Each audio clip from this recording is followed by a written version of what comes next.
U.S. servicemen have died as a result of contact with or being in the proximity of these vehicles. And we know that because there are a lot of suits working their way through the VA system. Yeah. Where families, can't get compensated for the deaths or injuries to loved ones. Because it's all under wraps, top secret. Well, that's just a fact, okay, that is happening. So if there's, I guess, when there are measurable physical effects of a phenomenon, we can say conclusively the phenomenon is real. Right. And so, yeah. But isn't it is real. I mean, I guess we're sort of past the point of like, is it real? Yeah, it's real.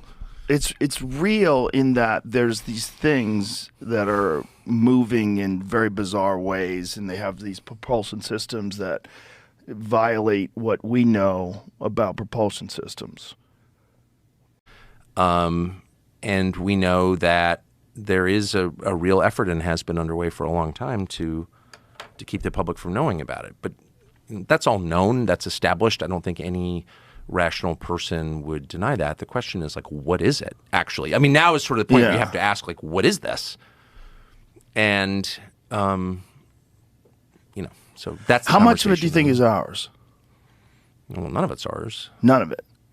Well, I don't know. I mean, clearly, the U.S. government is huge. It's the largest human organization. There are, I think there are 2 million federal employees and another 10 million federal contractors, so who are effectively government employees but don't have civil service protection, for example. So that's 12 million people in a country of 340 million working for the federal government. So it's kind of hard to overstate how big the federal government is and how well funded. And so to say the government this, the government that, no, of course, it's people within the government. But yeah, they're working on all kinds of things, obviously, that are classified. But in general, no, they can't control these objects.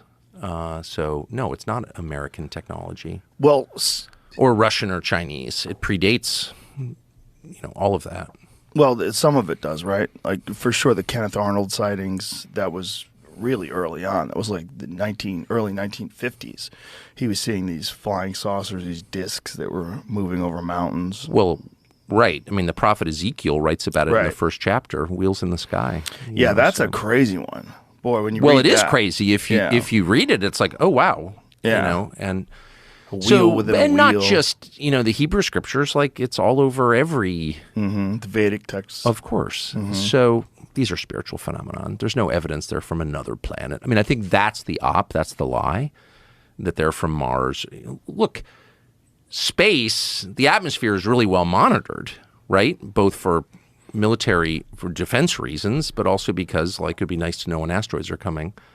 And there's no evidence, has never been any evidence that there are lots of these objects, these vehicles coming into our atmosphere from somewhere else, some other planet. There's no evidence of that at all.